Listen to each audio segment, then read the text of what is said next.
I am Timothy Verdon, a Roman Catholic priest and an art historian. I'm the director of the Florence Cathedral Museum, and I'm standing in front of an early masterpiece by Michelangelo, begun but never finished, his St. Matthew, which was commissioned for the cathedral. Now it is in the Accademia Gallery, along with another work made for the cathedral but never placed there, his David. The St. Matthew, in fact, was commissioned in 1503 when Michelangelo had almost finished the David.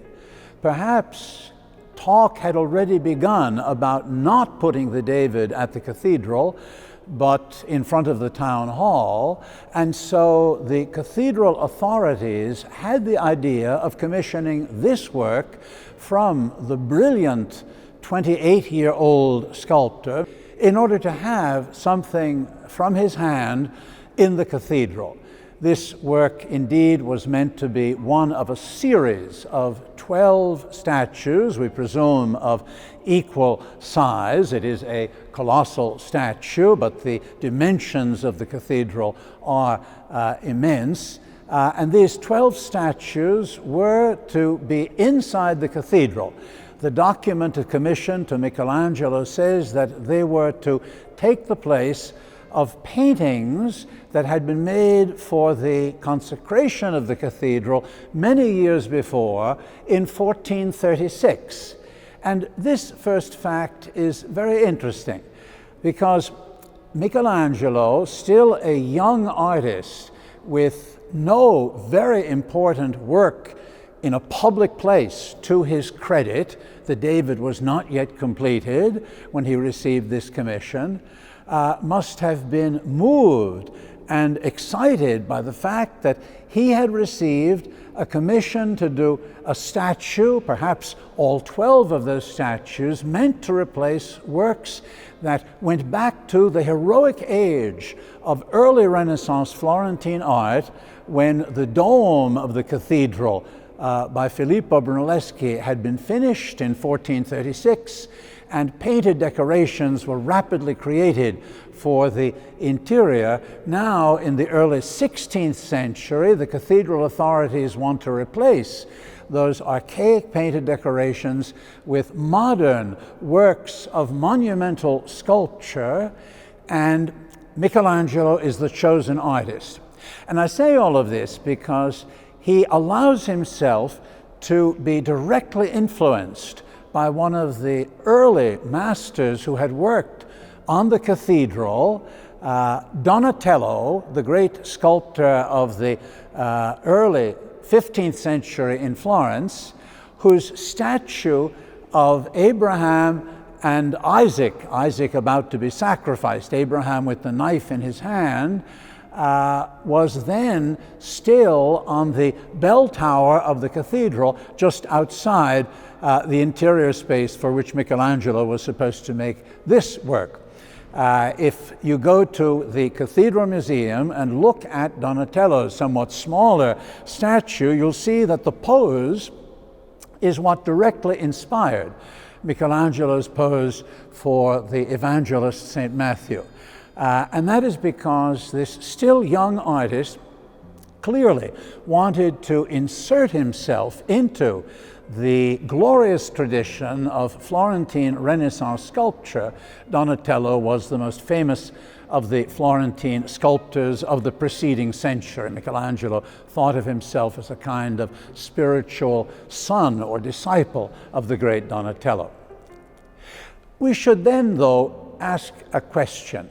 If this is the evangelist St. Matthew, why is he shown in this dramatic, struggling pose?